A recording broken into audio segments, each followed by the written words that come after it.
किपरि जणे शिशु मंदिर रो गुरुजी मुख्यमंत्री हेल तांकर शिक्षागत योग्यता कोन केबे राजनीति रे प्रवेश करथिले वार्ड मेंबर रु मुख्यमंत्री रो यात्रा किपरि थिला से सबु विषय रे आलोचना करी।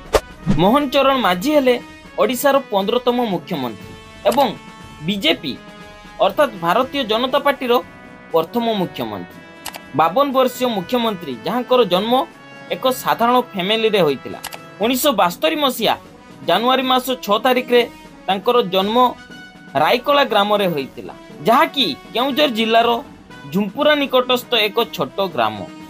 तांकर परिवार कहिले से तांकर मां तांकर स्त्री डॉक्टर प्रियंका मारंडी एवं तांकर 3टी पिला। तांकर शिक्षागत योग्यता कथा जदि कहिबा से चंद्रशेखर कॉलेज चांपुआ रे बीए करिथिले एवं परवर्ती समय रे से ढेंकानाल लॉ कॉलेज रे एलएलबी करिथिले। से प्रथमे एक शिशु मंदिर रे गुरुजी भाबरे पिला मानकु शिक्षा दउथिले तापरे वार्ड मेंबर नायब सरपंच एवं 1997 मसिया रे सरपंच प्रार्थी भाबरे विजय हासिल करिथिले। तापरे से 4 थर एमएलए प्रार्थी भाबरे विजय हासिल करिछन। प्रथमे 2000 मसिया रे तापरे 2004 मसिया रे तापरे 2019 मसिया रे एवं वर्तमान 2024 मसिया रे विजय हासिल करिछन। 2024 इलेक्शन रे मीना माझी जे कि बीजेडी प्रार्थी थिले तांको पाखरु 11577 टी अधिक भोट रे विजय हासिल करिछन।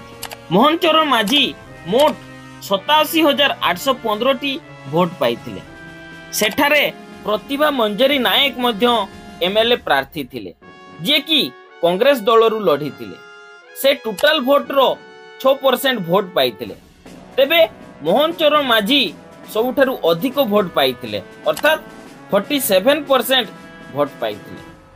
तेबे प्रथमे गुरुजी परे वार्ड मेंबर नायब सरपंच सरपंच एमएलए एवं वर्तमान मुख्यमंत्री होई पारिछन्ति। हरेकृष्ण महाताब हेउचन्ति हमर प्रथम मुख्यमंत्री एवं मोहन चरण माझी हेउचन्ति हमर 15तम मुख्यमंत्री।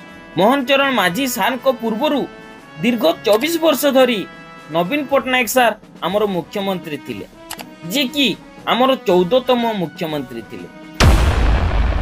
एहा छडा हमर 2 जण उपमुख्यमंत्री रहिले कनक वर्धन सिंहदेव हेले उपमुख्यमंत्री एवं प्रभाती परिडा हेले भाभी उपमुख्यमंत्री। 11 तारिख संध्या समय मुख्यमंत्री को घोषणा परे मीडिया माध्यम रे मोहन चरण माझी ओडिशावासी को कहितिले ओडिशा को दुर्नीति मुक्त राज्य एवं देशर 1 नंबर राज्य भाबरे गढ़ी तोलिबो। एसबु केते दूर कार्यकारी होबो ताहा तो समय कहिबो एवं एसबु को नहीं आपण मानकर मतामत कोन कमेंट बॉक्स रे निहाती जणाइबो। धन्यवाद।